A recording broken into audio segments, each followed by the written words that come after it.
Hi hello friends, welcome to voices of rice. இந்த வீடியோவில் நம்ம பிகே பிளைண்டர்ஸோட தமிழ் டப்டு ரிவ்யூ தான் பார்க்க போகிறோம். அதாவது சீரிஸோட ரிவ்யூ கிடையாது. தமிழ் டப்பிங் எப்படி இருக்குது, நல்லா பண்ணியிருக்காங்களா இல்லையா, டைலாக் எதுவும் மாற்றிருக்காங்களா இல்லையா, இந்த மாதிரியான தமிழ் டப்பிங்கோட ரிவ்யூ தான் பார்க்க போகிறோம். வீடியோக்குள்ளே போகிறதுக்கு முன்னாடி நம்ம சேனலை சப்ஸ்கிரைப் பண்ணலன்னா சப்ஸ்கிரைப் பண்ணிடுங்க, அந்த பெல் ஐக்கானையும் கிளிக் பண்ணிடுங்க. சரி, இப்போ வீடியோக்குள்ளே போயிடலாம். ஃபர்ஸ்ட் ஆஃப் ஆல் நம்ம வந்து தமிழ் டப்பிங் எப்படி இருக்குது அப்படின்றத பார்த்துடலாம். அதாவது தமிழ் டப்பிங் ப்ரோமோ வந்து ரிலீஸ் பண்ணியிருந்தாங்க. அதில் நம்ம எல்லாருக்குமே தெரியும், ரொம்ப குவாலிட்டியாக, அதாவது ஒரு இங்கிலீஷ் நம்ம பிலிக்கி பைண்டர்ஸ் பார்த்த அளவுக்கு ரொம்ப குவாலிட்டியாகவே பண்ணியிருந்தாங்க. ஒரு கேரக்டருக்குமே நல்ல வாய்ஸஸ் சூஸ் பண்ணி அவங்க டப்பிங் பண்ண மாதிரி தான் நமக்கு தெரிஞ்சுது.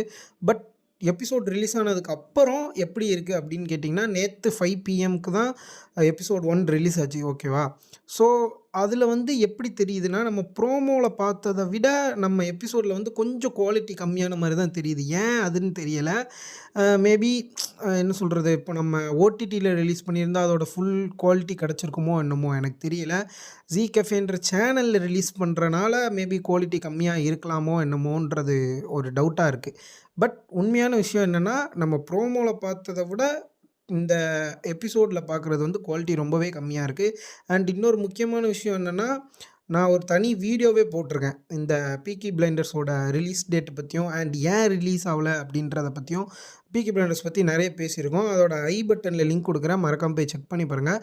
சரி, ஓகே, இப்போ வீடியோக்குள்ளே வந்துடலாம். என்ன அப்படின்னா, இப்போ வாய்ஸோட குவாலிட்டி டப்பிங்கோட குவாலிட்டி கம்மியாக தெரியுது அப்படின்றது ரெண்டாவது விஷயம். இன்னொரு விஷயம் எப்படின்னா, ப்ரோமோவில் பார்த்த மாதிரியே இங்கே டப்பிங் இல்லை. நான் அந்த வீடியோவில் சொல்லியிருப்பேன், ஏற்கனவே சொன்ன மாதிரி நிறைய வாய்ஸஸ் வந்து சூட்டபுளாக செலக்ட் பண்ணியிருக்காங்கன்ற மாதிரி சொல்லியிருப்பேன். இப்போது டப்பிங்க்கு முக்கியமான விஷயம் என்னென்னா, இப்போ ஒரு கேரக்டர் போல்டாக காமிக்கிறாங்கன்னா அவங்களோட வாய்ஸ் கொஞ்சம் போல்டாக இருக்கணும்.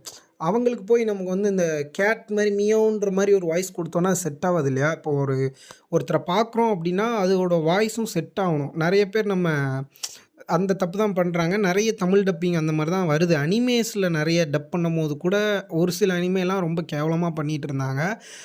ஸோ இதில் ப்ரோமோவில் வந்து தரமாக பண்ணியிருந்தாங்க. ஒரு கேரக்டருக்கும் தேர்ந்தெடுத்து இவன் தான் ஒரிஜினலாக இவன் தான் பேசியிருக்க மாதிரி அந்தளவுக்கு ஒரு செலக்டிவாக டப்பிங் பண்ணியிருந்தாங்க. பட் சீரீஸில் நம்ம எபிசோடில் பார்க்கும்போது மெயின் கேரக்டர்ஸ், அதாவது தாமஸ் ஷெல்பி அந்த மாதிரி மெயின் கேரக்டர்ஸ்க்கு கூட ஒரு 90% அவங்களோட உருவத்துக்கும் அந்த வாய்ஸ்க்கும் செட் ஆகிற மாதிரி, கனெக்ட் ஆகிற மாதிரி செலக்ட் பண்ணியிருக்காங்க.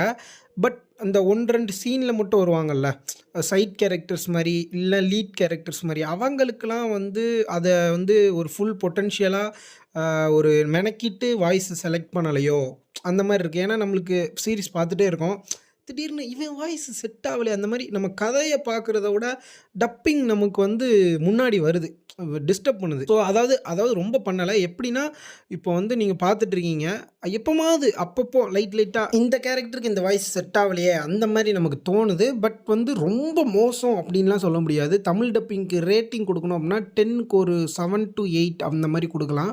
இன்னொரு முக்கியமான விஷயம், இந்த தமிழ் டப்பிங்கில் இருக்கிற பெரிய ப்ராப்ளம் என்ன அப்படின்னா, அதில் இருக்கிற டைலாகை அப்படியே டிரான்ஸ்லேட் பண்ண மாட்டாங்க. அதுதான் இன்னொரு முக்கியமான விஷயம். பட் பீக்கி பிளைண்டர்ஸ் இப்போ எபிசோடில் பார்த்தீங்கன்னா ஒரு 90% வந்து பீக்கி பிளைண்டர்ஸோட ஒரிஜினலில் என்ன டைலாக்ஸ் இருக்கோ அதை தான் டிரான்ஸ்லேட் பண்ணி பேசியிருக்காங்க. 90%, ஓகேவா, 100ன்னுலாம் சொல்லிட மாட்டேன், 90% அப்படியே தான் பேசியிருக்காங்க.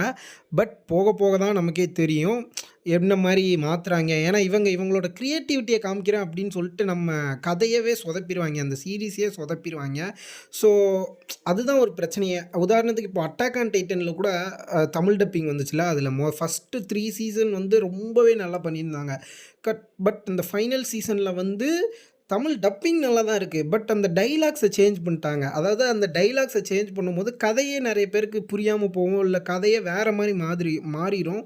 ஸோ அந்த பிரச்சனை இருக்குது. பட் பீக்கி பிளைண்டர்ஸில் இப்போ வரைக்கும் இந்த ஃபஸ்ட் எபிசோடில் அந்த ஒரிஜினல் டைலாக்ஸை அப்படியே 90% டிரான்ஸ்லேட் பண்ணியிருக்காங்க. அதில் எந்த பிரச்சனையுமே கிடையாது. ஒரு ப்ராப்ளம் என்ன அப்படின்னா, குவாலிட்டி வந்து நம்ம இப்போ ஒரு ஓடிடியில் பார்க்குறோம், நெட்ஃப்ளிக்ஸ்லையோ அமேசானில் பார்க்குற மாதிரியோ ரொம்ப குவாலிட்டியாக இல்லை, ப்ரோமோவில் பார்த்த மாதிரியும் இல்லை. அண்ட் வாய்ஸஸ் வந்து கொஞ்சம் நமக்கு வந்து மூஞ்சில அடிக்குது. என்னடா இந்த கேரக்டருக்கும் இந்த வாய்ஸ்க்கும் சம்மந்தமே இல்லையே! அந்த மாரி தோணுது. பட் அது ஒரு பெரிய ப்ராப்ளம் கிடையாது. ஏன் நான் இத சொல்றேன் அப்டின்னா, பீக்கி பிளைண்டர்ஸ் வந்து நெறைய பேரு இங்கிலீஷ்ல பார்த்துருக்காங்க. அதாவது தமிழ்நாட்டிலயுமே ஒரு 40% இல்ல ஒரு 50% நெறைய பேர் வந்து இங்கிலீஷ்லயே அந்த சீரிஸ் பார்த்துட்டாங்க. அப்படி இங்கிலீஷ்ல பார்த்தவங்களுக்கு சரி தமிழ் டப்பிங்ல எப்படி இருக்குன்னு பார்ப்போமே! இங்கிலீஷ்ல பார்த்துட்டோம். பரவால்ல. தமிழ்ல எப்படி இருக்குன்னு பார்ப்போன்ட்டு நீங்க பார்க்க நெனச்சீங்கன்னா, அது வந்து உங்களுக்கு ஒரு மாரி டிஸ்கஸ்டிங்கா இருக்கும். ஏன்னா, இப்போ நம்ம ஒரு விஷயத்த அவங்களோட ஓன் வாய்ஸ்லயோ, இல்ல ஒரிஜினல்ல நம்ம பார்த்துட்டு, டப்பிங்ல பார்க்கும்போது அது நல்லா பண்ணியிருந்தா கூட நமக்கு நல்லா இல்லாத மாரி தான் இருக்கும். ஸோ, நீங்க வந்து ஏற்கனவே இங்கிலீஷ்ல பீக்கி பிளைண்டர்ஸ் பார்த்துட்டீங்க. சும்மா செக் பண்றதுக்கு தமிழ் டப்பிங் எப்படி இருக்குன்னு பார்க்குறதுக்கு வந்திருக்கேன் அப்படின்னு சொல்ற ஒரு ஆளா இருந்தீங்க அப்படின்னா, உங்களுக்கு இது கண்டிப்பா புடிக்காது. ஏன்னா, அந்த வாய்ஸோட செலக்ஷனா இருக்கட்டும், இல்லன்னா அவங்க டப் பண்ண விதமா இருக்கட்டும், அது நேச்சுரலாவே நமக்கு வந்து புடிக்காது. ஏன்னா, நம்ம ஒரிஜினல்ல பார்த்துட்டோம். பட் நான் பீக்கி பிளைண்டர்ஸ் பார்த்ததே இல்ல. தமிழ்ல வரணுன்றதுக்காக தான் வெயிட் பண்ணேன். இல்லன்னா ஃபேன் டப்ல நான் பார்த்தேன். ஸோ, இப்போ அஃபிஷியல் டப் பண்றனால நான் செக் பண்ணலான்னு இருக்கேன். அப்படின்னு நீங்க சொல்றீங்கன்னா, சரி ஓகே. இப்போ உங்களுக்கு வந்து ஃபர்ஸ்ட்ல நீங்க இப்ப தான் மொத பார்க்க போறீங்க பீக்கி பிளைண்டர்ஸ. ஸோ, உங்களுக்கு எந்தவித ஒரு ஐடியாவும் இருக்காது. அவனோட கேரக்டர் எப்படி இருக்கும்? அவனோட வாய்ஸ் எப்படி இருக்கும்? இவன் போல்டா பேசுவானா? இல்ல அவனோட வாய்ஸ் வந்து கொஞ்சம் போல்டா இல்லாம நார்மலா இருக்குமா? இந்த மாரி எந்த ஐடியாவுமே இருக்காது உங்களுக்கு. ஸோ, நீங்க தமிழ்ல மொத பார்க்க போறீங்க அப்படின்ற ஒரு ஆளா இருந்தீங்கன்னா, உங்களுக்கு வந்து நல்லா தான் இருக்கும். எந்த ஒரு ப்ராப்ளமும் இருக்காது. இந்த கேரக்டருக்கு இந்த வாய்ஸ் செட் ஆவலையே! இந்த கேரக்டருக்கு கொஞ்சம் வாய்ஸ் அதிகமா இருக்கு.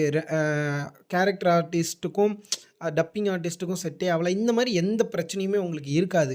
ஏன்னா நீங்க மொத பார்க்குறீங்க. உங்களோட மைண்ட்ல என்ன ரெஜிஸ்டர் ஆகும்னா, ஓகே இவனோட வாய்ஸ் இதுதான். அந்த மாரி ரெஜிஸ்டர் ஆகும். உங்களுக்கு வந்து எந்த ஒரு டிஃப்ரென்ஸுமே இருக்காது. நார்மலா ஒரு படம் பார்த்த மாரி இருக்கும். அ நல்லா தான் இருக்கும். அதாவது நான் என்ன சொல்ல வரேன்னா, இங்கிலீஷ ஆல்ரெடி பார்த்துட்டு ரீவாட்ச் தமிழ்ல பண்ணணும்னு வரவங்களுக்கு, இது ஒரு டிசப்பாயின்ட்மென்ட்டா தான் இருக்கும். ஏன் அப்டின்னா, அது நான் முன்னாடியே சொன்ன மாதிரி ஏற்கனவே நம்ம பார்த்துட்டோம். இப்போ டப்பிங்கில பார்க்கும்போது அது கேவலமா தான் இருக்கும். அது ஒரு முக்கியமான விஷயம். புதுசா பார்க்குறவங்களுக்கு எந்த ஒரு பிரச்சனையுமே கிடையாது. ரொம்ப நல்லாவே பண்ணியிருக்காங்க. எப்போ பிரச்சனை வரும் அப்படின்னா, புதுசா தமிழ்ல பார்க்குறவங்களுக்கு வந்து டயலாக்ஸ அவங்க கிரியேட்டிவிட்டியா நாங்க பண்றோம் அப்படின்ட்டு, ஒரிஜினலா இருக்கிறத டிரான்ஸ்லேட் பண்ணாம இவங்களா 2, 3 டயலாக போடுறது, இந்த மாரி விஷயங்கள் பண்ணும்போது கதை மாறும். உங்களுக்கு புரியாது. இந்த மாரியான பிரச்சனைகள் வரும். ஸோ, இப்போ எபிசோட் 1 பொறுத்தவரைக்கும் நான் முன்னாடியே சொன்ன மாதிரி எந்த ஒரு டயலாக்ஸுமே சேஞ்ச் பண்ணல. ஒரு 90% கரெக்ட்டா தான் டிரான்ஸ்லேட் பண்ணி டப் பண்ணியிருக்காங்க. பட் இனிமே வரப்போற எபிசோட்ஸ் எப்படி இருக்குன்றது நமக்கு தெரியல. நான் வந்து ஏதாவது டயலாக்ஸ் வந்து சேஞ்ச் பண்ணியிருக்காங்களா? இல்லையா? அப்படின்றத நான் உங்களுக்கு ஒரு லேட்டரா ஒரு 2 எபிசோட் 3 எபிசோட் ரிலீஸ் ஆனதுக்கப்புறம் நான் ஒரு வீடியோ போடுறேன். பட் இப்போதைக்கு ஓவராலா தமிழ் டப்பிங் எப்படி இருக்கு அப்படின்னா, அது ஒருத்தவங்களோட பெர்ஸ்பெக்டிவ பொறுத்து. இப்போ எனக்கு வந்து தமிழ் டப்பிங் ஓகேவா இருக்கு. நல்லா இருக்கு அப்படின்னும் சொல்ல மாட்டேன். கேவலமா இருக்கு அப்படின்னும் சொல்ல மாட்டேன். ஓகேவா இருக்கு. நான் தமிழ் டப்பிங்கில ரீவாட்ச் பண்ணிட்டு தான் இருக்கேன். நான் சீரிஸே முடிச்சுட்டேன். பட் நான் ரீவாட்ச் பண்ணிட்டு தான் இருக்கேன். எபிசோட் 1 நேத்து வந்ததா, இன்னைக்கு இப்போ எபிசோட் 2 வருதுன்னா நான் பார்த்துட்டு தான் இருக்கேன். ஆனா, நெறைய பேருக்கு அப்படி இருக்காது. ஏன்னா ஒருத்தவங்களுக்கும் ஒரு மாதிரி எக்ஸ்பெக்ட் பண்ணுவாங்க. அதனால வந்து ஒரு பப்ளிக்கா நம்மளால தமிழ் டப்பிங் நல்லா இருக்கு, நல்லா இல்ல அப்படின்றது சொல்ல முடியாது. பட் என்ன பொறுத்தவரைக்கும் தமிழ் டப்பிங் நல்லா பண்ணியிருக்காங்க. ஓரளவுக்கு ஓகே. புதுசா பார்க்குறவங்களுக்கு ரொம்பவே நல்லாயிருக்கும். நீங்க இங்கிலீஷ்ல பார்த்துட்டு வரவங்களுக்கு கொஞ்சம் நல்லா இல்லாத மாரி தோணும். இதுதான் என்னோட ஒப்பீனியன். அதனால இந்த சீரிஸ் நான் பார்த்ததே இல்ல. புதுசா தான் பார்க்க போறேன் அப்டின்னா, உங்களுக்கு தமிழ் டப்பிங் ரொம்பவே நல்லாயிருக்கும். இல்ல நான் ஆல்ரெடி இங்கிலீஷ்ல பார்த்துட்டேன். இப்போ தான் தமிழ் டப் சும்மா திருப்பி பார்க்க போறேன் அப்டின்னு நெனச்சீங்கன்னா, உங்களுக்கு ஆவரேஜா இருக்கும். பட் ஓவராலா தமிழ் டப் நல்லாயிருக்கு. சரி ஓகே ஃப்ரெண்ட்ஸ். இதோட இந்த வீடியோவ நான் முடிச்சுக்கிறேன். இன்னொரு நல்ல வீடியோல உங்கள வந்து சந்திக்கிறேன். மறக்காம நம்ம சேனல சப்ஸ்கிரைப் பண்ணிட்டு, அந்த பெல் ஐகானையும் கிளிக் பண்ணிருங்க. Until the next video. Good bye.